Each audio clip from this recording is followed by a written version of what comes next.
So today we're going to be reacting to Mr. J the Great, one of the GOATs. Sorry, my body's not cooperating. And it's going to be a pretty cool time. I haven't reacted to one of his videos in a hot minute, so we're going to be checking it out. And it's the top 10 strongest in the tuning exams. Now, obviously, I'm just going to put this out there right now. This topic alone is already contentious as it is. Everybody loses their minds over it. They go crazy. They say Sasuke, Neji, Lee, Gaara, Naruto, you name it. It goes on and on and on, you know? It's craziness. So, very curious to see what he does, how he analyzes it, how he approaches it, and who's basically going to be at least within the top 4 or top 3. That's the main, let's be real, or top 5, you know? That's the main, thing everybody really focuses on, not really the rest, So, but we're going to get into it, and as always, if you guys enjoy this video, make sure to leave a like, comment your thoughts down below, subscribe for more content, subscribe to the channel, and we're going to get into it. Let's get it. Cook! Let him cook now! Let him cook! I said let him cook! What is up, everybody? Jay here, and today I will be tackling one of the most contentious topics in the Naruto-verse. Today I'll be... Oh no, there's anime. We might get hit with fucking copyright, bro. I swear to God, if we do.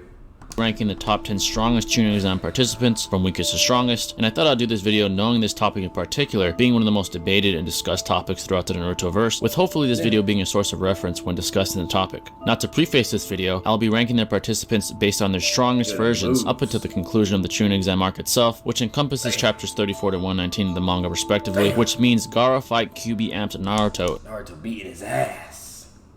Not being a part of this list. Now, without further... Okay, so he's not counting Naruto, basically. At least, the basically the final war part, if that makes sense. Which, I'm gonna be real with you, if that's the case, shit, Naruto's gonna be pretty low. At least in my opinion, you know what I mean? Because, Naruto really isn't that great. He was kind of getting bitched the entire fight by Neji. He only won because it was like an in-character fight and plot device kind of a thing. And Neji was just letting him get back up over and over and over, and then underestimated him and then got caught slipping, So it's still a W in a sense. It is what it is. You could even put Naruto over if you wanted just because of that. But he got fucking folded by Neji. You know what I mean? So I'm just saying, like, if it ain't the Naruto that is over here fighting against, like, that stronger Gaara and shit, and eventually getting his mental amps and pulling all these crazy feats, and then eventually using the nine-tail chakra to summon again Bunta and fucking, has that whole thing and whatnot, like, then I don't know what to tell you, but it is what it is. And then another interesting thing you can kind of extrapolate with Naruto as well, if you wanted to consider full power Naruto and all that or whatever, let's be real, if Naruto is using his full power and etc., like, he basically just wins the fight, you know what I mean, like, this is that, but what's it called? He'd be number 1, he would have to be. But either way, with Naruto, like Gaara, like, one interesting statement he does have, he's like, oh, okay, your power is love and blah, blah, yada, yada, yada, you're weak and pathetic.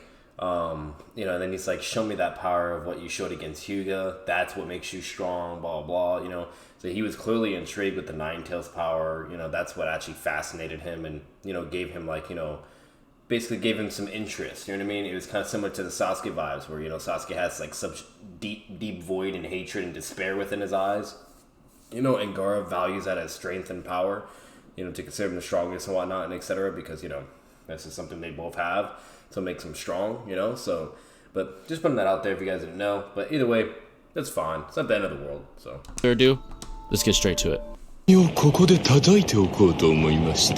At number 10, we got Dosu. I know a lot of people consider Dosu to be one of the strongest participants in the tuning exams. However, based on the empirical evidence available, it is hard to place Dosu any higher than this, and I'll explain why. Dosu during the tuning exams is first displayed having trouble with Rock Lee in the Forest of Death, which resulted in Zaku softening the blow of Rock Lee's front lotus. Dosu then uses his resonating echo speaker to take Rock Lee out, who was already weakened, by using the front lotus technique, which requires a first gate. He is then later shown easily dealing with a mentally amped Choji during the preliminary rounds, with it being stated in the databook he wins completely without a problem, indicating how easy of a fight it was for him. From these empirical feats, we can extrapolate that he is inferior to first gate Rock Lee, with it being safe to deduce that Dosu would have fallen to Lee if Zaku wasn't there to soften the impact of Lee's front I'm load. gonna say this right now, he's also inferior to fucking Weightless Lee, and that man would have got fucking smoked.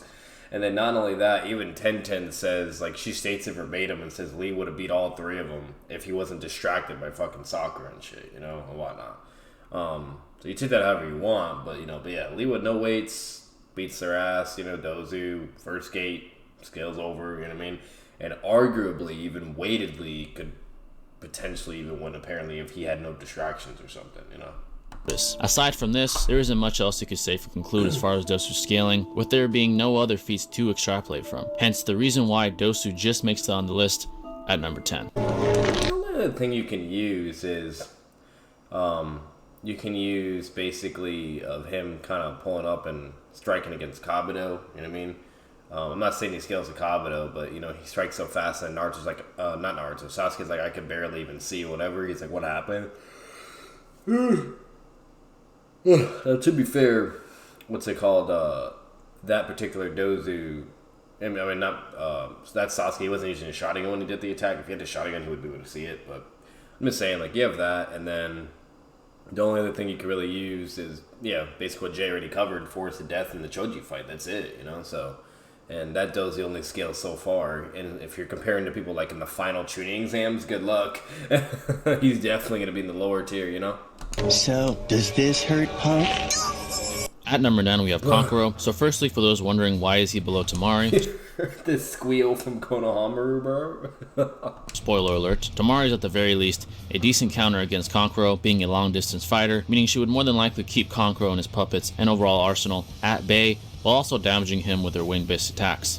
Now, during the tuning exams, Kankuro thoroughly and dominantly defeats Tsurugi, and with his puppet mastery he quickly disposes of Tsurugi, breaking several bones in his body, rendering him disabled and unable to continue. To add to the impressiveness of this, Kankuro actually comes into this fight not even taking it seriously, as implied by Gaara in accompanying San Jonin Baki, which only further illuminates the high caliber shinobi Kankuro was in comparison to most other participants in the Chunin exams. However, similar to Dosu, there aren't many feats of Kankuro at all in this arc, resulting in me only being able to place him here safely. You see, while the nice in the hole is good. That's fair.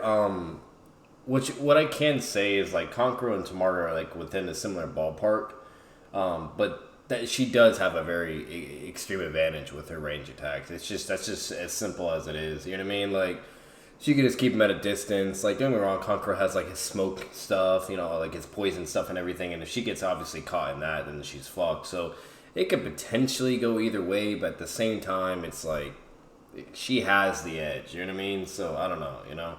But they're within a similar ballpark. They're both really, you know, pretty legit shinobi, and their caliber is clearly demonstrated and emphasized during OG Naruto, so it's completely reasonable and fine. It's absolutely understandable. I'm just saying there are people that are out there that will either still argue for Kankuro to somehow beat Tamari, etc., whatever, you know, so. Two aces are better. At number 8, we have Shino. This is the only time I use a feat to substantiate a ranking not in the Chunin exam arc, with that being Shino's narrow victory over Kankuro at the beginning of the Konoha Crush arc, hence the reason why Shino is above Kankuro here. Now to get into the actual feats Shino accomplishes during the Chunin exams, like Kankuro, he has a dominant performance against Zaku, where he utilizes his Kyakuchuk parasitic destruction beetles to cause Zaku's arms to be fair, that was a draw. I mean, Shino did get the W towards the end, but he did get caught slipping in that poison.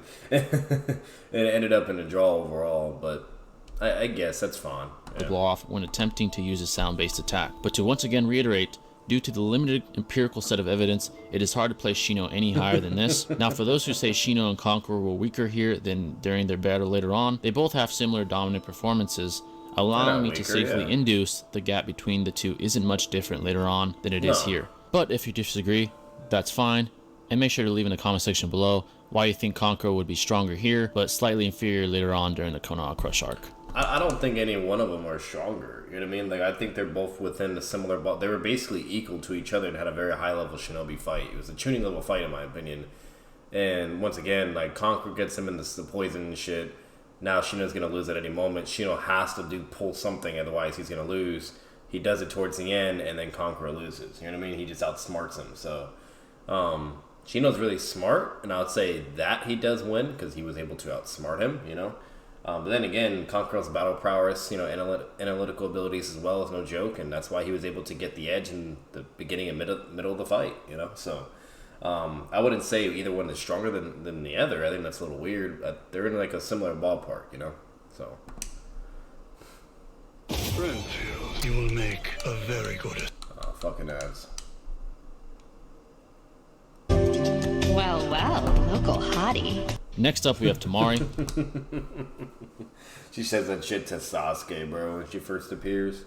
Tamari is known for her pseudo-victory to Shikamaru despite Shikamaru forfeiting the match, and I'll explain why I call her victory that soon. We first see Tamari have a dominant performance against Tenten, where she beat her so easily and dominantly that in the manga we don't even see the battle itself, but simply see Tenten beaten and defeated. The databook even describes the battle as a shutout victory for Tamari, only further illuminating the absolute dominance Tamari had in that battle. Now the next battle she participates in will be analyzed further in the next spot on this list, with this spot belonging to, as most of you probably have already guessed, Shikamaru. Shikamaru was famous for blatantly outsmarting Tamari during their match multiple times and receiving very high praise from his sensei Asuma. Now to analyze this final round fight, we first see Shikamaru react to Tamari running at him, which is already impressive in itself, considering again how badly Tenten lost to Tamari. We then see Shikamaru essentially have this chess match with Tamari, where he outsmarts her on multiple occasions until he essentially checkmates her. And again, despite him forfeiting the match, it is blatantly clear that Shikamaru got the best of Tamari. Now, like, if Shikamaru basically had more stamina and chakra, he would have won that fight. He would have won. You know what I mean? But he didn't have anything more. He outsmarts her completely, checkmates her, beats her fair and square. But once again, due to him, you know, certain variables, he was just fucked. You know what I mean? That's the only reason why he even had to concede and give up. So absolutely, that's completely fine and justified for him to be over Tamari. So, and then, you know, it's impressive showings and feats. Like, once again, you're talking about Tamari that basically, you know, has a low diff battle with Tenten, and then, you know, is able to react even weightedly, you know, and whatnot, like effortlessly. And she's like, oh, I thought you're faster, kind of roasting him in a way, you know. She's clearly a high caliber shinobi, you know, and then this man gets strong enough to really to contend with that level of speed and power and everything, and with as a range fighter, you know, like, it's very impressive. So besides his performance against Tamari, what also reinforces and substantiates Shikamaru's placing on this list is his very high intelligence. His intelligence is so superior to an average shinobi his age that Asuma admits that he's never beaten Shikamaru in a game of shogi, and also states his IQ is over 200. Hence his intelligence would more than likely result in him getting the best of the rest of the participants below this spot, despite them possibly having more versatile arsenals tangibly. We now get into the top 5 of this list, with the 5th spot going to Neji. Now, to preface this analysis specifically, I would like to start out by stating that it is important to go off the actual empirical... You got Neji all the way up to 5. Hey, I already know that's going to piss off some Neji people. That's going to piss off the Neji people, bro. Oh, for sure. I'll just put that out there right the fuck now. Hey, you know, all I can say is... You know, at the end of the day, let's be real, you know? Fucking... you can argue both ways for Neji. You can be able to get him up there as, like, the best. You can even be able to get him up within top 3. You can be able to get him just to top 5. So, it is what it is, but... I already know that's going to piss off a lot of Neji stands. evidence provided, rather than creating claims based off more so lore establishing empirical pieces of evidence, such as Tenten's statement where she says Neji's defense is absolute and better than Gaara's. You are more guaranteed to come to a more accurate and valid deduction if you prioritize and more so revere actual feats rather than statements for the most part. But to now get to Neji's scaling... Okay, so he basically dismisses the statement. He says feats are actually more important, etc., blah, blah, and meaning therefore, you know, like, it's irrelevant, yada, yada, yada. So I'm assuming he'll eventually, you know, extrapolate that on even further, why that statement's invalid and the feats contradict. That's basically all he's saying.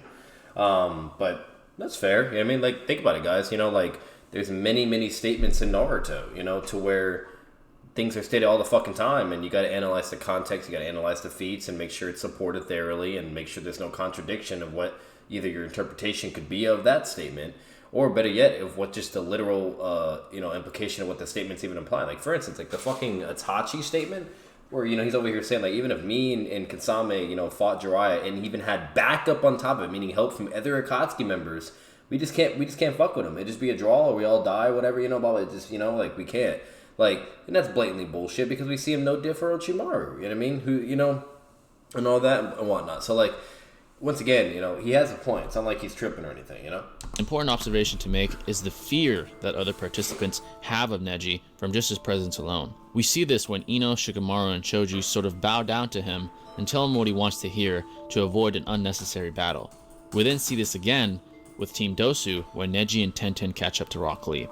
These moments further reinforce the caliber of shinobi Neji was and reinforce his superiority over the majority of the participants. In fact, the databook itself blatantly states that Neji is already at a Chunin level. Now, where we can really start to scale Neji is in his battle against Naruto. Neji deals with dozens of Naruto clones that are stated to be equivalent in chakra, implying a most likely power as well, without having a single hit land on him. He then still successfully reacts to Naruto. Okay, so Jay agrees with me, because that's funny. I was in a debate with this dude, Aeroflame, to where, like, all the chakra clones are equal, in chakra and power or whatever, blah, blah.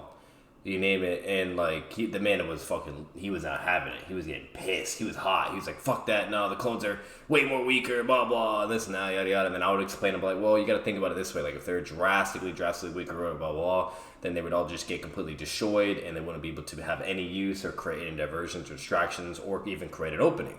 But they're all moving at the same speed, even as the original user, blah, blah, etc. So I don't know, bro. But the fact that he just said that, hey, man, spitting, to catch him off guard with a clone followed by himself. Neji deals with base Naruto relatively easily and utilizes the 64 palms on him. This now brings us to the next spot on the list, with spot number 4 belonging to Naruto. Naruto against Neji, as stated earlier, was successfully able to utilize shadow clones with chakra equally distributed amongst all clones, which is very impressive for a shinobi of his age, which is described as a Jonin level technique. He thoroughly was handled by Neji in base, but closes the gap in caliber when his power is amplified by the Nine Tails. His speed is immediately enough to contend with Neji, with his AP being strong enough to bypass Neji. They were basically equal to each other. Once he got that Nine Tails chakra juice amp type vibes, bro, that was it. I mean, he immediately scaled the Neji out of the fucking out of the blue, and then, as you can see in that picture right there, like, Neji does, like, his chakra rotation thing in a way. He doesn't do the full rotation, but he does, like, his chakra thing to block him, the attack. And then basically they both sustain damage. He gets back up, and then Naruto pulls, catches him lacking, and there you go. So, but yeah, that's basically palm rotation defenses, enough to cause some considerable damage, where he then creates another shadow clone to subdue Neji with one uppercut. It is clearly displayed that Naruto jumps in caliber significantly when attaining this Nine-Tail power amplification, surpassing Neji's caliber in the process. Furthermore, this allows us to safely deduce that if Naruto is able to blatantly defeat an individual with blatant Chunin level skills, then he more than likely would deal with anyone below this spot on the list. We now get into the top 3, with spot number 3 going to Rock Lee. We see Rock Lee tap into his potential against Gaara in the preliminary rounds. Here we see weightless Rock Lee almost able to outspeed Gaara's outside sand defense, which puts a visible face of concern on Gaara, with 5th gate Rock Lee being possibly dozens of times stronger than that Rock Lee, according to Kakashi. Once Rock Lee opened the 4th gate, Gaara's outside sand defense was too slow to protect him. However, despite Rock Lee being fast enough, that man was getting fucking bullied to oblivion. In the 4th like, gate. Nobody ever bullied Gaara that hard to that point. Not even Sasuke, in my opinion. You know what I mean? Like, nobody. That man was tossing around like a fucking ragdoll, fucking immediately speed blitzes, kicks him so hard that shot us the whole fucking stadium. Like, oh my god, that man was a monster. In the buff to get past Gaara's outside defense, he still lacked the AP to bypass his inside defense sufficiently, which is the sort of sand that cocoons around his body. Yeah, like, hence, the only thing Gaara says is, like, he says basically, like, all my sand armor is it's about to completely shatter through. I mean, to the point where he was close, though. You know what I mean?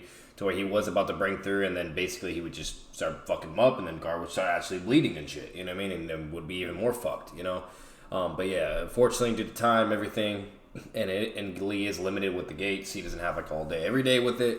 There's only so much you can do. He tries to load it. Gaara uses a sand gore. Turns that into sand and cushions to blow, basically, and was able to tank the AP, whatnot, and then that's just basically it, and Gaara wins, So Overall, that's basically what you're working with. The only thing I will put out there is this is, something you can put into consideration as well.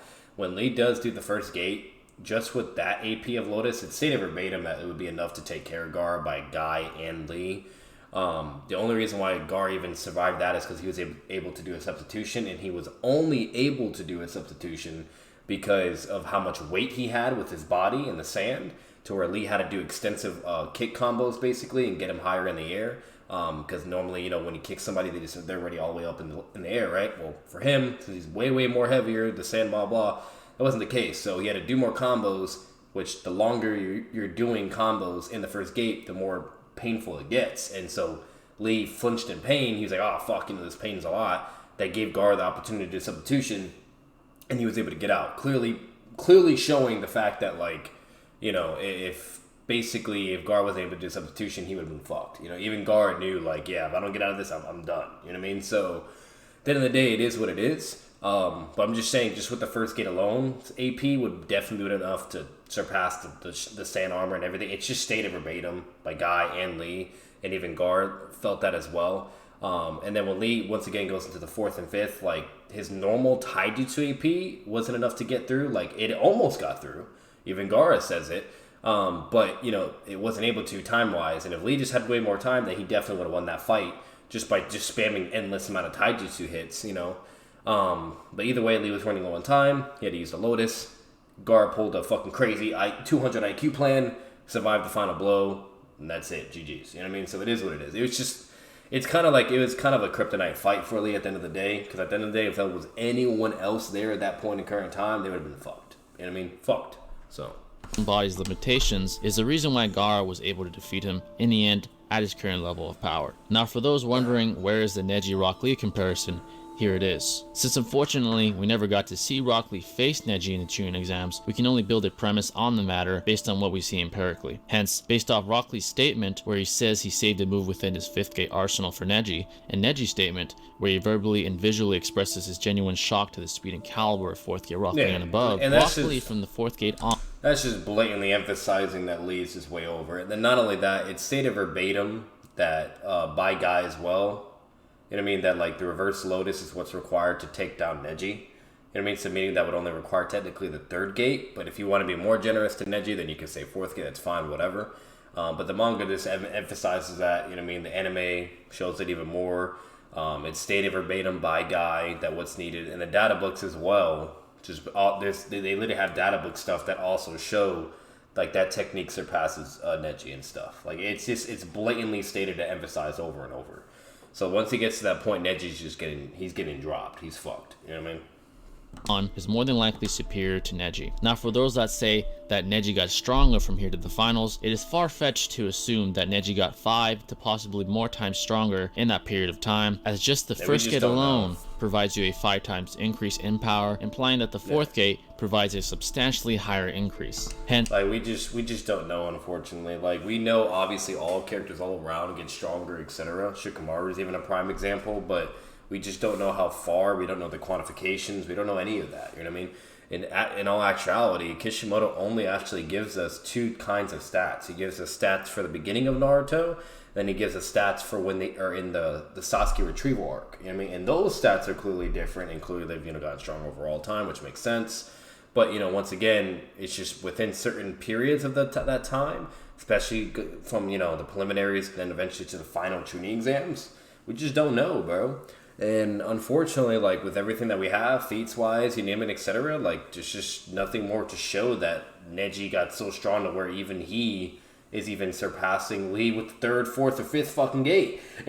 So it is what it is. It's completely reasonable to say that Neji can deal with 1st and 2nd and weightless speed and whatever, blah, blah, because clearly if he couldn't, then he would have just lost to that, and Lee would be over him, and Lee wouldn't be constantly saying he's inferior, or that Neji was the strongest, and blah, blah, yada, yada. So that's basically what you got to take. Like, you're being very dishonest if you say otherwise. You know what I mean? Like, don't get me wrong. I love me some Neji. I love him very much. I'll be the first one in his corner, but it's just, come on. You know what I mean? What are we doing? So, with these pieces of empirical evidence and rational deductions in mind, concluding 4th gate Rock Lee and above is stronger than Neji is more than likely the reality. Yeah, basically. Critics are flying high for air. Yeah, shit, your mouth. Jiha. At number 2, we got Sasuke. Now, to immediately debunk the argument that 5th Gate Rock Lee is superior to Sasuke, it is stated in the data book blatantly that Sasuke is the strongest opponent that Gaara has ever faced up until that point. Right here, so Gaara, who had found himself at disadvantage during the fight, was his strongest opponent. Sasuke, what the fuck? His full body,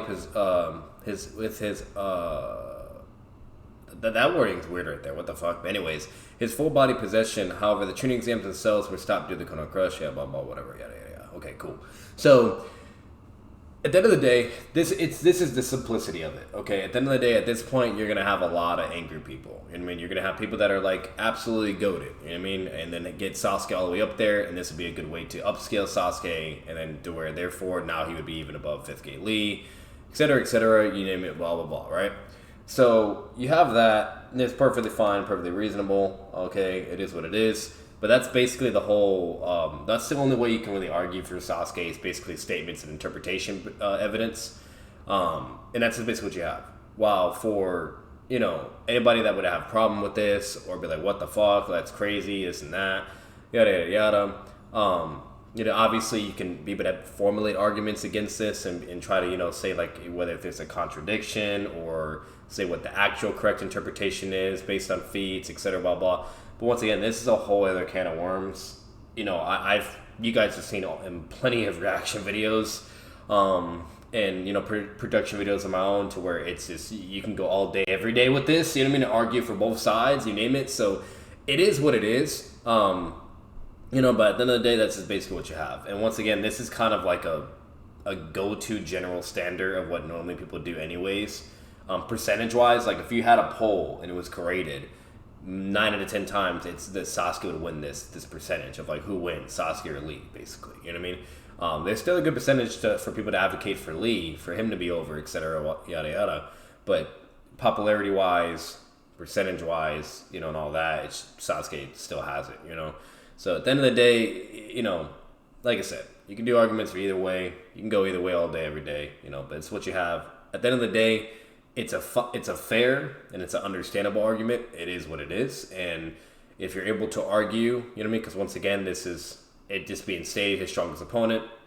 So it's a vague statement. It just says his strongest opponent. You know what I mean? So that can be for all kinds of reasons of why Gar would consider him his strongest opponent. But at the end of the day, if you analyze the feats, analyze any other like statements or whatever, blah blah. If you're good enough, you can be able to stick on that notion and narrative, and then therefore get Sasuke over. If you're not good enough, then that won't work for you at all. And I mean, let's say you go get somebody that is able to argue and has all their evidence, which I'm just gonna be straight up honest. Lee, the whole evidence side for Lee is just objective, logical evidence. Basically, it's not really interpretations or like upscaling in like that type of a sense. It's more of like literally just based on feats and statements alone. So like when it comes to like the objective side of things, I will say Lee probably has that more of an advantage compared to Sasuke, where Sasuke basically only really just has, vague statements to kind of get him up there, if that makes sense.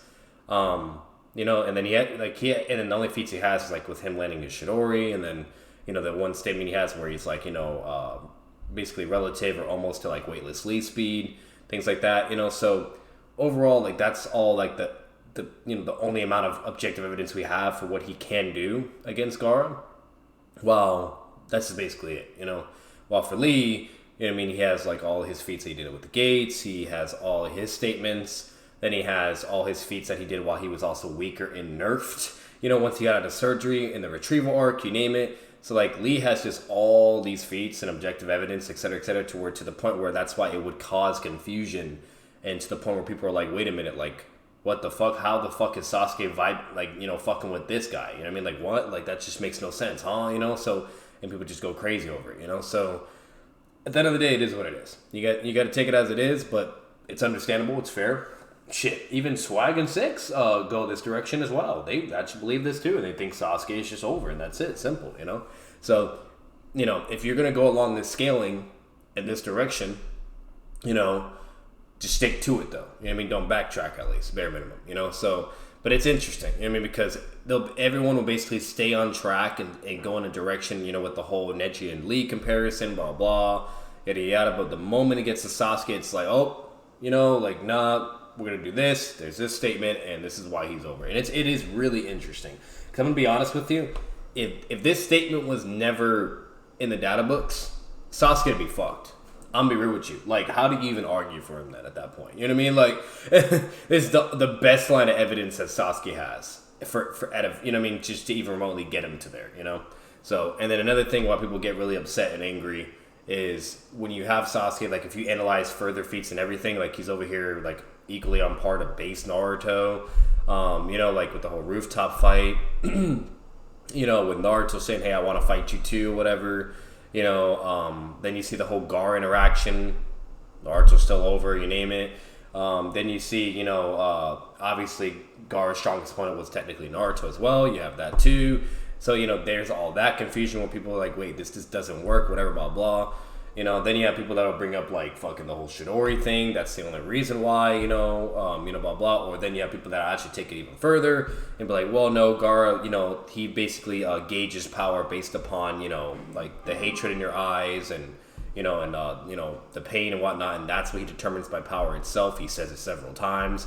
He even literally goes to Sasuke and approaches him and says, hey, you know, like, you know what I mean? Like, you know, I just want to, like, talk with you, whatever, and I can tell by your eyes we are the same. That is why you're very powerful. You seek power, you know, and blah, blah. Yada, yada, yada. So, like I said, people go all day, every day with this shit, you know, and that's where the anger and the confusion will basically come from. So, like, I understand both sides. I'm completely all with it. It is what it is. And that's basically what you have at the end of the day. And another thing further, like, you analyze Sasuke's performance against the Sound 4, gets fucking bullied, even with CM1, you name it, blah, blah, shotgun, whatnot, yada, yada, yada. Like, he was just clearly outclassed. And then you have fucking, you know, Lee over here doing what he's doing, and he's just clearly built different. You know what I mean? So, you know, like I said, it's just, it is what it is, guys. You know, it is what it is. In time, i.e. he's superior to 5th Gate Rock Lee. In his fight against Gaara, base Sasuke's speed is comparable to a weightless Rock Lee's, while also having enough AP to send a stronger Gaara than what Rock Lee fought, flying. What makes this more impressive is that Gaara has not only gotten stronger since the Rock Lee fight, but also more mentally amped and bloodlusted, which is indicated by Kankuro, Shikamaru, and Naruto, along with the data book, which implies this as well. Furthermore, Sasuke in base is then unable to penetrate the sand dome Gaara creates to set up a secret jutsu, but then with the Chidori is able to penetrate the high density dome so thoroughly that he even blatantly wounds Gaara. And that's another thing too. I'm gonna put this out here right now. So there's actually people that believe that 5th Gate Lee's like AP is greater than fucking Sasuke Chidori. Like, you're on crack if you think that. You're on fucking crack. Like, just stop, you know? Sasuke's AP is considerably higher than even 5th Gate Rock Lee's based on the high density of Gaara's sand dome, but this also indicates the high possibility that Sasuke here is considerably faster in comparison to him just utilizing taijutsu, since force equals mass times acceleration. Acceleration is the rate of change in velocity, which indicates that Sasuke's change in speed has increased with the force of his attack increasing as a byproduct of that. Hence, it is more than safe to deduce that Sasuke with Chidori is considerably faster than weightless Rock Lee, with the AP being so high visibly that it allows us to even possibly conclude that Chidori Sasuke is faster than 5th Gate Rock Lee, since again, Rock Lee's AP wasn't even adequate enough to subdue Gaara nor wound him, let alone bypass this Gaara's high density sand dome defense.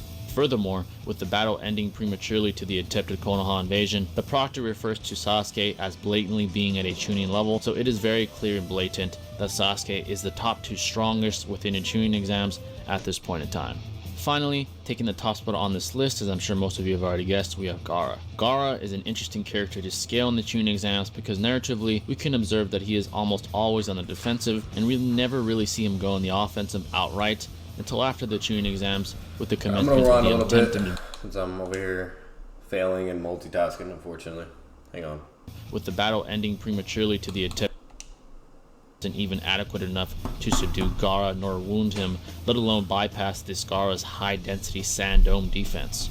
Furthermore, with the battle ending prematurely to the attempted Konoha invasion, the okay, it's a little bit more back then, I think. with the force of his attack increasing as a byproduct of that. Hence, it is more than safe to deduce that Sasuke with Chidori is considerably faster than weightless Rock Lee, with the AP being so high visibly that it allows us to even possibly conclude that Chidori's Sasuke is faster than 5th Gate Rock Lee, since again, Rock Lee's AP wasn't even adequate enough to subdue Gaara nor wound him, let alone bypass this Gaara's high-density sand dome defense. Furthermore, with the battle ending prematurely to the attempted Konoha invasion, the Proctor refers to Sasuke as blatantly being at a Chunin level, so it is very clear and blatant that Sasuke is the top 2 strongest within the Chunin exams at this point in time. Finally, taking the top spot on this list, so, as I'm sure most of what's it called? And then the whole, and that's basically what the mainly it would consist of. Everybody basically says, oh, Sasuke gets that point because of Chidori. You know what I mean? Like, that's why he's just 5th Gate level. Once again, everybody loses their minds, they'll go crazy over it. People will advocate why that makes sense for Sasuke. Then people will be like, that makes no fucking sense because, you know, when you analyze Kakashi and how all that works and feats, etc., and Minato explaining blah, blah, like that just doesn't work, yada, yada, you know what I mean, etc. And then overall, like if you analyze Sasuke's further Chidori feats when he's doing on base Naruto, you know, etc., like it's clearly not making him so fast to the point where someone like even Naruto can even react to blah, blah, etc. So I'm just, you know, once again, like people have all kinds of refutations for that and analyze it thoroughly to where it basically looks like it's blatantly contradicted or, you know, to the point where it just doesn't work, blah, blah. Once again, you have that, then you have the other side as well, where, you know, they'll argue against, like, no, this is why it does work, or there's, oh, that's a stronger Naruto, and etc., etc. And once again, you're just dealing with a fucking tug-of-war thing, basically, tug-of-war type of situation, and it's just, it's a fight, you know, so it is what it is, but at the end of the day, you gotta, I respect it. Once again, I don't have a problem with it, you know what I mean? You guys seen my other reaction videos where I'll try to make it more entertaining for you, and troll these people, and you know, I'll like try to shit on these people that are advocating for Sasuke as well, and like, you know, and say all this stuff and make it look like it's questionable or completely bullshit.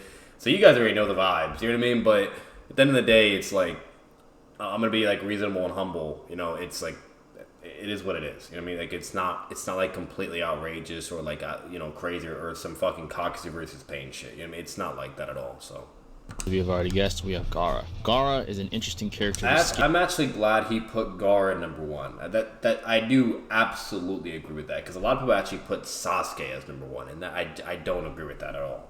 So this is cool. I'm gonna see where he goes with it. On the Chunin exams, because narratively we can observe that he is almost always on the defensive, and we never really see him go on the offensive outright until after the Chunin exams with the commencement of the attempted invasion of Konoha, and he still manages to defeat 5th Gate's Rock Lee and begins to pressure Sasuke at the end of their battle. However, we clearly are all aware of what he is truly capable of even before that. I'm sure I don't really need to elaborate any further, and I'm sure no one is very surprised by this one, but yes, Gaara was the strongest participant in the Chunin exams, arguably up until the official ending of the Chunin exam arc in chapter 119. But there you guys have it, folks. That is my list, and trust me, I am very aware of the inevitable disagreements that some of you will have with this list, so feel free to drop a comment below and explain where I was wrong in your eyes, or just to give a thought in general. Interesting note though is that despite the top 5 being the most debated in the community, ironically the bottom half of my list was the more contentious part of the list for me when making this video due to the lack of empirical evidence when it comes to these participants. But anyways, I hope you folks enjoyed the video, enjoyed the ranking. I absolutely enjoyed the video. It's already liked. So at the end of the day, that was a GOATED video. Can't complain. And you know, as for conclusion side of things, guys, you know, just to wrap this up and make it quick, so I gotta do something on the side. You know, basically it's completely understandable video. Once again, once you get to that top 5, that's where it's just fucking mayhem at that point in chaos. You know, so it's like good luck, and it is what it is, you know. But for the most common scenarios that you have, it's either people have Rock Lee as basically, you know, as like either number 1 or number 2, as crazy as that sounds, or you have like Sasuke as like number 1 or 2, or you have Gaara as number 1 or 2, whatever. Then you have, or there's even people that think like Neji actually takes, you know, where it'd be I'm over tripping. It'd be like Lee, Neji, and then Sasuke.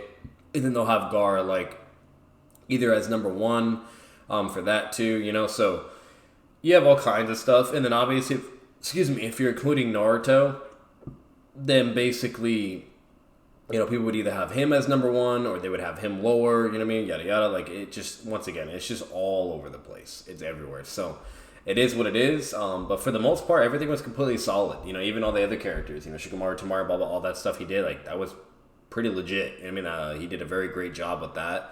And that's it, you know? There's only much you can do. So, it is what it is. But, like I said, if you guys enjoyed this video and there's a banger for you, hope you enjoy.